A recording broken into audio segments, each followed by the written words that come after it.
Muhammad dan Abdullah ni yang paling popular daripada mereka berdua ni adalah Abdullah. Muhammad tak popular. Abdullah popular pasal dia ni dipercayai, hebat hafalan dia, hebat ilmu dia. Itu Abdullah. Tapi Muhammad ni tak popular. Muhammad ini pembohong, penipu. Tapi dua-dua Bukhari. Jadi dia ni, si fulan ni, dia satu hari dia mendengar satu perkataan yang Muhammad yang pembohong ni, Al-Bukhari ni, menyebut beberapa perkataan. Dia kata, Muhammad kata ini hadis Nabi. Hadis Nabi, Nabi bersabda macam ni, sekian. Kalau dia pergi cerita dekat orang, Muhammad Al-Bukhari riwayat, orang kata, lentong nampak? Jadi, dia tak kata, jadi dia ambil perkataan Al-Bukhari saja. Berkata Al-Bukhari, orang akan nampak Abdullah Al-Bukhari. Bukan orang akan nampak Muhammad. Pasal dia juga murid kepada Abdullah Al-Bukhari. Tapi dia tak kata dia bohong. Dia tak tulis nama. Telah berkata Abdullah Al-Bukhari. Tak. Dia tulis Al-Bukhari je. Jadi orang keliru. Orang ingat, yang ni Imam Abdullah Al-Bukhari je yang kata. Sedangkan bukan dia kata. Muhammad Al-Bukhari kata, pembohong besar. Jadi dia telah mengelirukan orang-orang habis pakai hadis itu semua. Itu di antara cara dilakukan tadlis, kekeliruan ataupun mengelirukan orang. Itu bahayanya tadlis. Al-Walid ibn Muslim terkenal sebagai mudallis. Jadi hadis tentang susunan nama-nama Allah bermula daripada Ar-Rahman, Ar-Rahim, Al-Malikul Quddus, Salamul Mu'min, Muhaimin. Nyanyi. Tak payah. Dan seterusnya sampai habis, itu susunan dalam hadis riwayat Tirmizi itu adalah susunan yang dhaif, yang lemah. Kerana dalamnya ada Al-Walid ibn Muslim. Bahkan Al-Imam Tirmizi sendiri menghukum gharib, lemah maksudnya. Okey, tak apa. Jadi nama-nama Allah ni 99-nya bagaimana susunannya? Ia tak didatangkan secara tersusun. Ada sana, ada sini, ada sini. Bahkan berlaku ijtihad para ahli ilmu. Ijtihad para ulama dalam memperjelaskan yang mana satu nama Allah. Dia ada banyak ni. Kalau Syekh bin Uthaymin pun ada karang. Ada mengulas tentang nama-nama Allah dan sifat-sifatnya. Syekh Sa'id bin Wahab Al-Qahtani juga ada mengulas nama-nama Allah Subhanahu wa taala. Juga Dr. Umar Sulaiman Al-Ashqar pun ada ulas. Kemudian Dr. Ar-Ridwani pun ada ulas tentang Syarah Al-Asmaul Husna. Dan ramai lagi ulama-ulama yang ulas. Syekh Abdul Razzaq Al-Badar, anak kepada Syekh Abbad, pengarang buku ni, pun ada ulas pasal nama-nama Allah dan nama-nama Allah Al-Husna, Asmaul Husna. Jadi ada kata yang ni nama Allah, ada kata yang ni bukan. Tapi mereka menjumlahkan ianya sebagai 99. Allah tak susun 1, 2, 3, 4, 5. Sebab tu Allah suruh kita tadabbur, kaji dan analisa Al-Quran. Kita berusaha. Sebab tu dia perintah untuk kita berdoa dengan nama-namanya. Bukan nyanyikan dan lagukan. Acik tanya kalau nyanyikan dan lagukan. Walaupun memang Ar-Rahman Ar-Rahim itu nama-nama Allah Subhanahu Wa Taala, tapi cuba baca macam biasa tengok. Taubat lahum tak boleh baca sampai habis. Pasal apa? Pasal kita diingatkan dengan muzik, dengan lagu dia. Cuba baca Ar-Rahman Ar-Rahim, Al-Malik Al-Qudus, As-Salam, Al-Mu'min, Al-Muhaimin. Takat tu lagi dari selaru habis. Dia mesti nak kena main dengan Ar-Rahman Ar-Rahim, Al-Malikul Qudus. Dia mesti memang ada mau masuk sikit. Salamul Mu'minul Muhaiminul Azizul Jabbar Al-Mutakambirul Khat. Cuba ubah sikit, rentak pilih lain sikit. Jam. Memang tak boleh dia break dekat tu kan? Cuma bukan kita nak kata depa tu menyanyi ni semua tak, sahabat-sahabat sekalian. Cuma kita nak ajak orang biar kita faham nama Allah ni dia bukan untuk dilagukan macam tu. Nama Allah ni dibaca satu, berdoa dengan dia. Baca satu, berdoa dengan dia. Tak ada pun kita dengar daripada hadis Nabi duduk dengan sahabat-sahabat sebut seorang satu. Ar-Rahman Ar-Rahim Al-Malikul Qudus Salam. Tak ada pun Nabi duduk lagu tu dengan sahabat-sahabat. Kerana tuntutan daripada nama tersebut berdoa dengannya. Perintah Allah di dalam Al-Quran, walillahil asmaul husna fad'uhu biha, bagi Allah itu nama-nama yang indah lagi cantik, berdoalah kamu dengannya. Okey ya? Okay. Dan di sini dikata di antara nama-nama Allah itu adalah At-Tayyib. Apa maksud At-Tayyib? Kata Syekh Abdul Muhsin Al-Abbad, wa ma'nahu al-munazzah 'anil naqais. Maknanya adalah iaitu penyucian daripada sebarang kekurangan. Wa anna min sifatihi tayyib. Tengoklah. Kita duk bahas tadi pasal sifat-sifat Allah kan? Petang tadi. Allah Subhanahu wa taala nama dia At-Tayyib. Dia tayyib. Pada masa yang sama dia tayyib ni maksud dia baik. Pada masa yang sama dia juga bersifat dengan sifat baik. Betul tak? Macam kita kata petang tadi lah. Nama Ar-Rahman. Dia bersifat dengan sifat Rahman. Kita nama Rahman ramai. Tapi man telo ke, man apa semua ada. Pun ramai. Man rebau, man ni. Dan dah yang sewaktu dengannya. Man kidal. Man apa? Goblong. Man blok macam-macam lah. Semua dah. Tok-tok. Tak bersifat dengan sifat yang baik pun. Tak bersifat dengan sifat pengasih dan pemurah pun. Rahim berapa ramai. Beza Allah. Allah dia tayyib, sifat dia pun tayyib. Okey? Lianna asma Allah kullaha mushtaqqah wa tadullu ala sifatin mushtaqqatin minha. Yang ni ada kaitan dengan tata bahasa sikit. Nama-nama Allah Subhanahu wa taala ni dia mushtaqqah semua. Dia ada keterikatan daripada satu sifat ke satu sifat. Maksudnya kalau ia adalah nama, maka ia juga adalah sifat. Ada hubung kait antara nama dan sifat. Baik. Tapi bukan semua sifat Allah itu adalah nama Allah. Macam sifat bagi tangan, sifat turun, ia bukan nama Allah Subhanahu wa taala. Dia hanyalah sifat. Tapi bagi nama-nama Allah, ia semuanya adalah sifat-sifat bagi Allah. Yang kedua, anna 'alal muslimi an ya'tiya bi tayyib min al-a'mali wal makasib. Sesungguhnya tugas tanggungjawab seorang muslim hendaklah dia melakukan benda-benda yang baik, tayyib, daripada amal perbuatannya dan sumber pendapatannya. Lakukan at-tayyib. Pasal apa? Disebut di dalam Al-Quranul Karim, ya ayyuhar rusulu kulu minat tayyibat wa'malu salihah. Wahai para rasul, makanlah makanan yang baik-baik dan beramal dengan amalan yang salih. Dan di dalam ayat yang lain, ya ayyuhalladzina amanu kulu min tayyibati ma razaqnakum. Wahai orang-orang yang beriman, makanlah benda-benda yang tayyib, yang baik daripada apa yang Allah Subhanahu wa taala rizkikan kepada kamu. Kita kena ketahui bahawasanya benda yang tayyib ni, yang baik untuk kita ni, satu halal.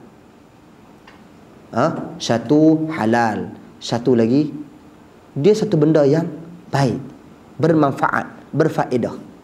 Memanglah kita katakan apa ni apa dia? Tu projektor tu memang halal.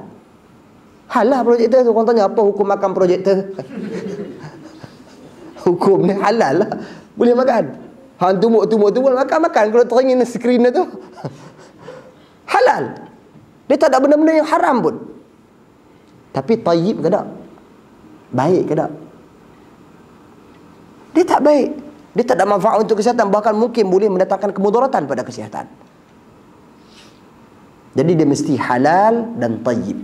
Itu dari sudut makanan. Macam tu juga dari sudut keperluan manusia, halal. Contoh kita katakan, bagi seseorang tu dia nak berkahwin contohnya, sama ada lelaki ataupun perempuan. Orang yang dia nak kahwin tu gila. Secara asasnya wanita itu ataupun lelaki itu halal baginya. Tapi tayyib tak? Baik tak untuk dia? Gila, tak baik untuk dia. Pasal dia pilih ni, carilah orang lain. Maksudnya perkataan tayyib ini merangkumi benda yang halal dan benda yang baik. Okey, faham? Kemudian yang ketiga, anna as-sadaqata la tuqbalu illa min mali halal. Wa qad thabata 'an Nabi sallallahu alaihi wasallam annahu qala la yaqbalu Allahu salata bighairi tahurin wala sadaqatan min ghulul. Sesungguhnya sedekah ini takkan diterima kecuali daripada harta yang halal. Telah sabit daripada Nabi bersabda, tidak diterima, Allah Subhanahu wa taala tak terima salat tanpa bersuci dan tak terima sedekah yang mana sumbernya daripada penipuan. Nampak? Sahabat-sahabat sekalian, orang pada hari ini dia kata dia curi tapi dia pergi bagi sedekah ke orang. Macam Robin Hood pergi curi. Kita pun pergi curilah nak bagi budak-budak edilit makan. Tak boleh, haram perbuatan tersebut. Kemudian benda-benda ni ada perbincangan panjang di kalangan ahli ilmu tentang orang-orang yang bertaubat. Dia ni penagih dadah. Pernah juga orang bertanya kepada Dr. Mustafa Al-Bura, yang mana ia merupakan guru saya, walaupun saya tak bersetuju dengan dia dalam isu-isu yang berkaitan dengan akidah. Beliau cenderung kepada akidah al-Asy'ariyah. Dan saya tak setuju dalam isu tersebut. Walau bagaimanapun, dalam hal yang lain, dalam hal yang berkaitan dengan fatwa beliau dalam isu penagih dadah ataupun dia panggil pengedar dadah antara bangsa, bertaubat, duit banyak puluhan juta, 10 juta duit. Nak buat apa duit tu? Duit tu memang kaya pasal jadah, memang kaya pasal dadah. Nak buang semua, hui 10 juta tu nak buang semua. Kata Syekh Hafizahullah,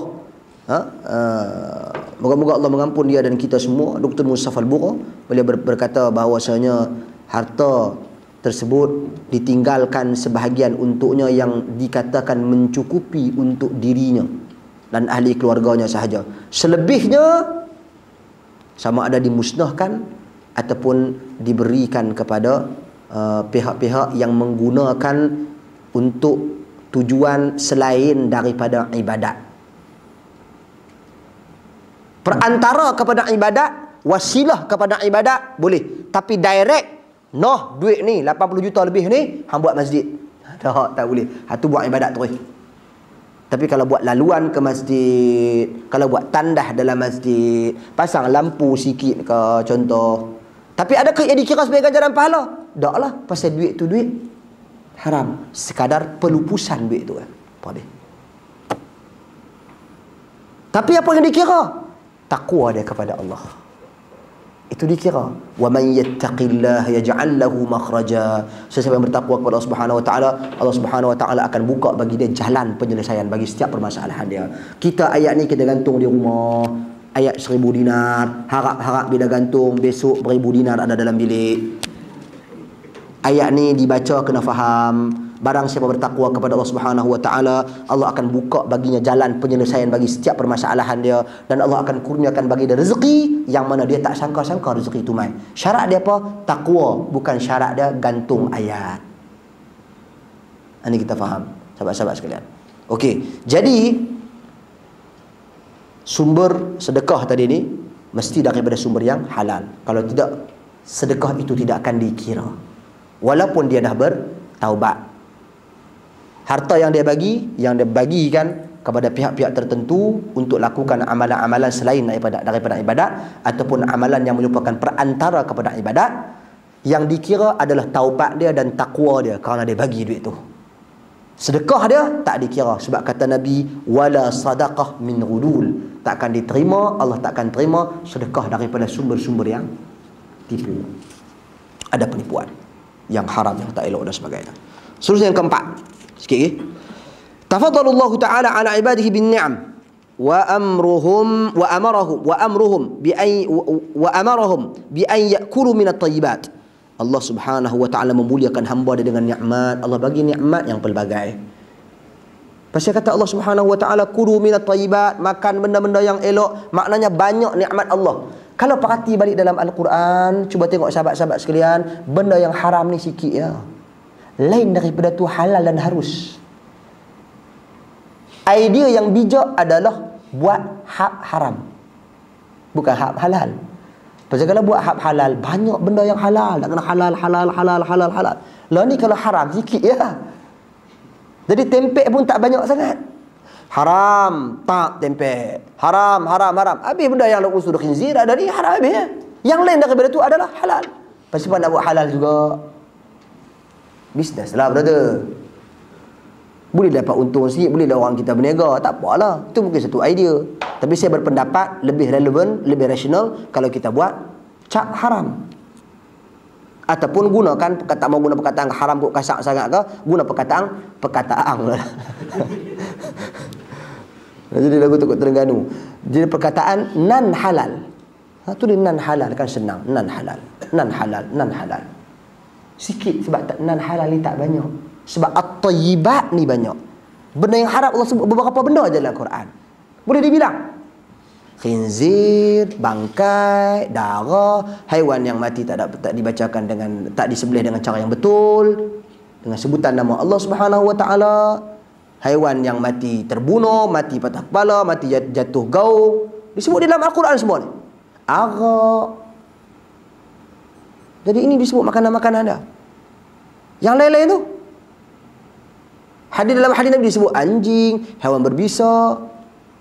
Keluar kaedah haiwan-haiwan yang diperintah untuk kita membunuhnya, maka haram kita memakannya.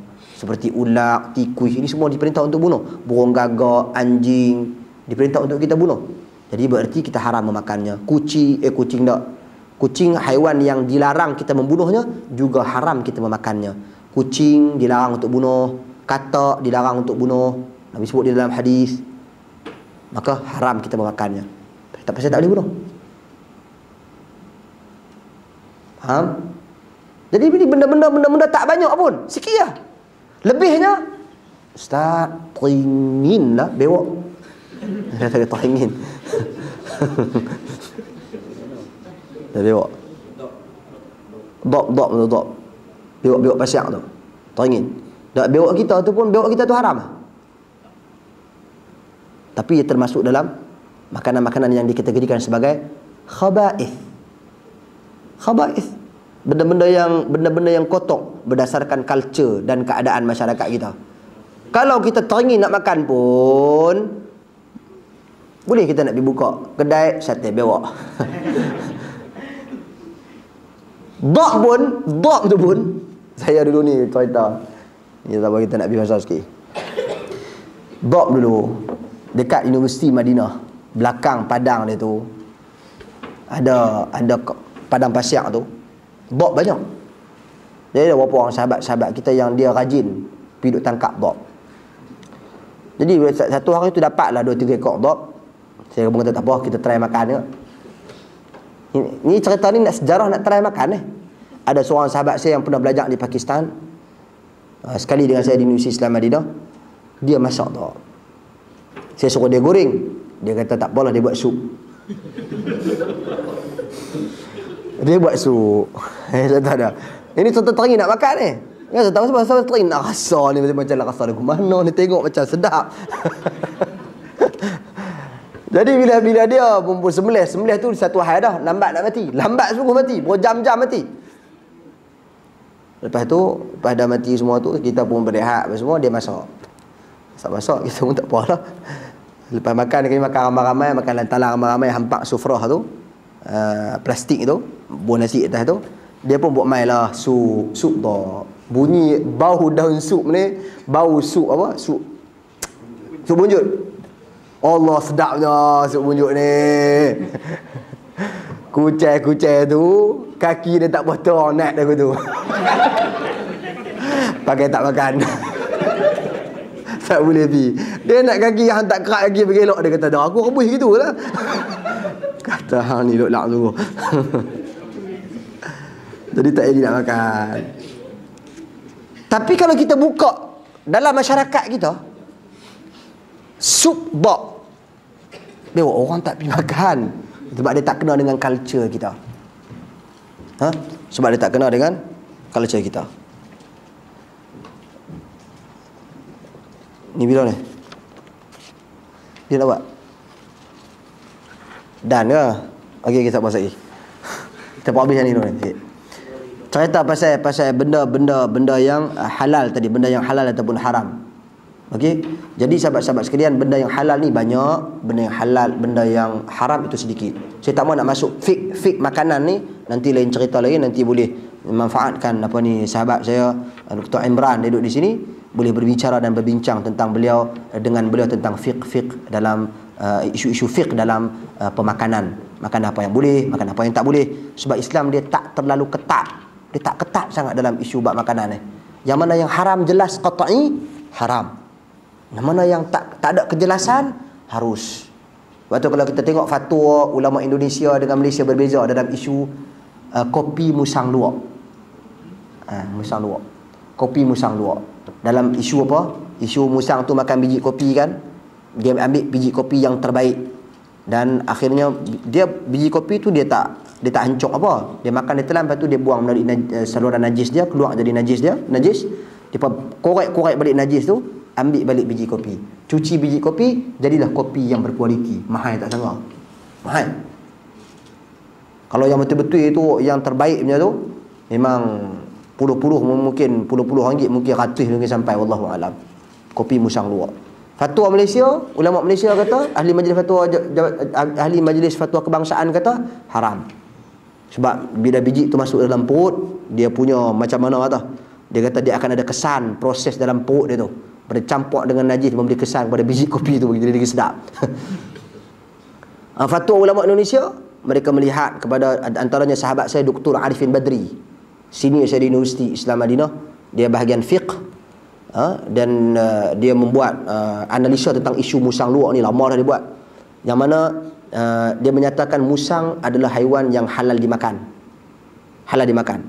Sebab apa? Pertama sekali tidak ada dalil yang melarangnya. Adapun tentang dzunabin. Dzunabin ni maksud dia haiwan yang ada ada taring. Dzu makhlabin haiwan yang ada kuku untuk mencengkam. Yang mana dzunabin yang ada taring ni, dia guna taring dia sebagai pemangsa makan haiwan lain. Adapun musang ni dia bukan raja makan haiwan lain. Dia bukan pemangsa. Okey? Macam burung elang, dia pemangsa. Dia dzu makhlabin, haram makan burung elang. Ini kaedah-kaedah yang beberapa kaedah yang diberikan. Berbeza pula haiwan darat dengan haiwan laut, haiwan ayak. Haiwan ayak menurut mazhab Maliki, Imam Malik bin Anas, halal ke semuanya. Hambalun pilah apa pun. Tanya singa laut. Tadi nak makan, tangkap. Balun singa laut. Tapi itu lah kita kata, kadang-kadang dia berat-berat nak tanya. Ikan temenung banyak, belilah ikan temenung. Yang pergi cari singa laut buat apa? Saja nak tahu lebih-lebih. La ilaha illallah. Wallahu a'lam. Okeylah. Seterusnya yang kelima, kita habis lagi 6 poin lagi ni. Lagi 5 poin. Anna aqlal harami min asbabi adamu qabulid du'a. Sesungguhnya makan benda-benda yang haram adalah sebab-sebab doa tu tak dimakbulkan. Dalil dia hadis lelaki tadi ni. Lelaki yang datang dalam keadaan bermusafir yang panjang, berserabut rambut dia, mengangkat kedua belah tangan dia ke langit, ya rab mat'amhu haram, mashrabuhu haram, malbasuhu haram, maghudhi bi haram, makanan dia haram, minuman dia haram, pakaian dia pun haram, kehidupan dengan benda-benda yang haram. Macam mana kami nak terima doa? Jadi antara cara untuk membantu memastikan doa kita diterima Allah Subhanahu Wa Taala adalah dengan pemakanan yang halal, bukan haram. Jadi kita kena berhati-hati dalam isu pemakanan. Saya pernah bersembang dengan ada beberapa orang kawan-kawan yang ada pengalaman lampau silam dalam kehidupannya. Dulu kaki minum arak. Tapi yang syoknya depa ni, dia kata kami mabuk ni, kata dulu ni kami mabuk. Nampak anjing tak boleh pegang. Haram ni pegang. Dia mabuk tu tangan nak pegang botol arak. Yang tu haram. Tapi nampak anjing tak boleh pegang. Habis nak kena samak. Tengok. Dia punya mentaliti dia apa. Sedangkan arak tu haram. Anjing tu boleh samak je, tidak ada masalah. Kalau sekiranya kita katakan anjing tersebut, isu perbahasan anjing panjang pula, jilatan dia ke, tubuh badan dia ke, sentuhan dia ke dan sebagainya, itu cerita panjang, saya tak mau cerita. So nak abang bagi sikap mentaliti. Benda-benda ini benda-benda yang merupakan benda-benda yang haram. Kalau kita makan benda yang haram, minum benda yang haram, semestinya doa kita tidak diterima oleh Allah Subhanahu Wa Taala. Yang keenam, anna min asbabi qabulid du'a as-safar. Di antara sebab-sebab diterimanya doa itu adalah bermusafir. Wa kaunud da'i asy'atha aghbar. Di antara punca menyebabkan terkabulnya doa orang bermusafir. Sebab Nabi menyatakan di sini bahawasanya lelaki ini dalam keadaan bermusafir. Jadi dia mengharapkan doa dia diterima. Tapi doa dia tak diterima pasal apa? Makanan dia haram, pakaian dia haram. Bermusafir dah betul dah. Ya.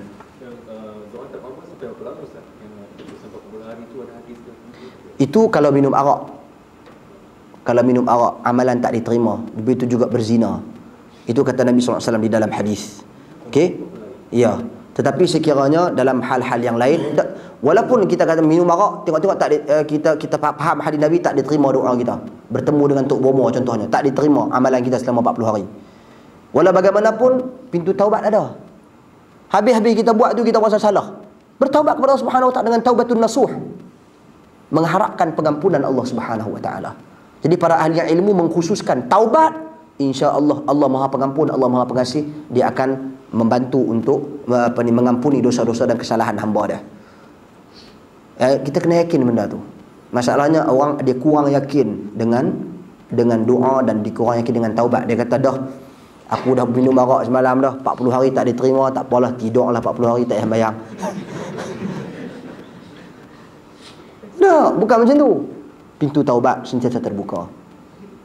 Sahabat-sahabat sekalian. Seterusnya,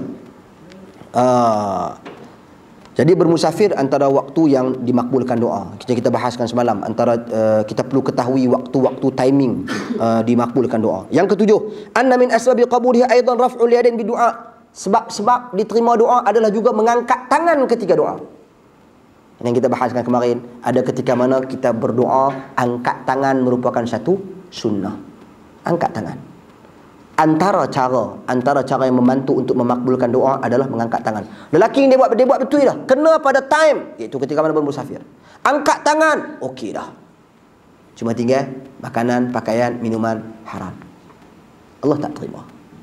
Kemudian anna min asbabihi aidan at-tawassul bil asma. Sebab diterima doa juga adalah bertawassul dengan nama Allah Subhanahu wa taala.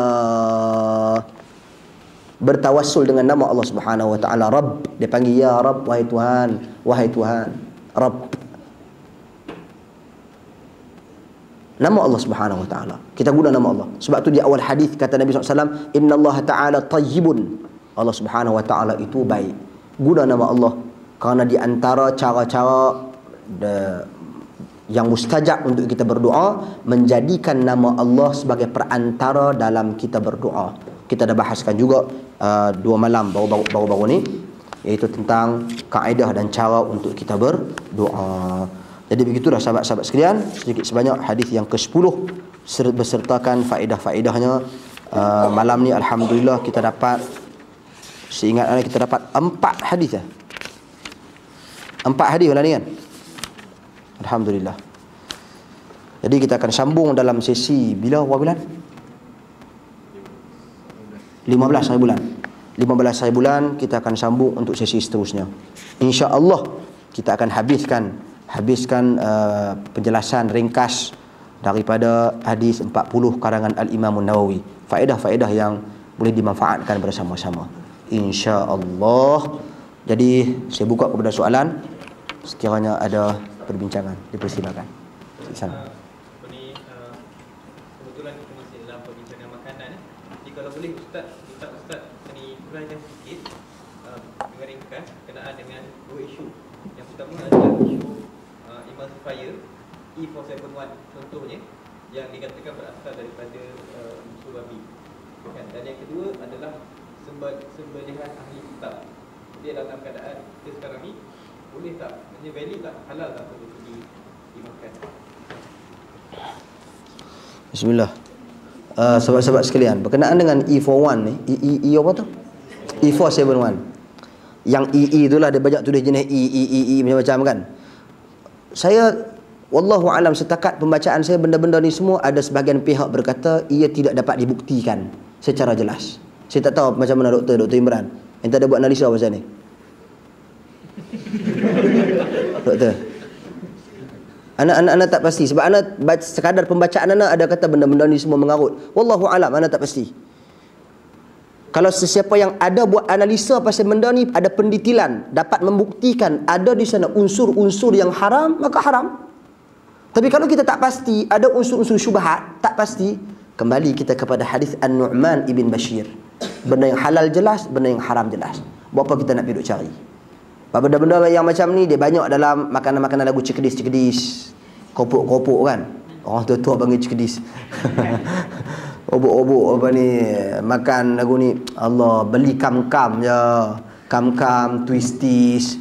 Beli benda-benda lagu tu, Maggi-Maggi, benda-benda yang dah clear dah, yang kita dah tahu dah. Tapi cari benda-benda yang ada masalah, benda-benda yang syubhat. Kita bimbang sekiranya terdapat benda-benda yang haram di dalam benda-benda tersebut. Walau bagaimanapun sekiranya kita termakan, dah selesai dah makan semua, kenyang belahak dah. Tengok dia berkata ni nak tahu tak ni buat daripada tulang khinzir ataupun buat daripada lemak khinzir. Contoh. Apa kita nak buat? Kumok dengan ayak tanah. Ha? Siapa ajak ni? Hampa kan nak percaya. Tak payah kubuk dengan ayak tanah, sahabat-sahabat sekalian. Tak perlu kubuk dengan ayak tanah. Kita dah termakan, nak buat macam mana? Kita bukan memilih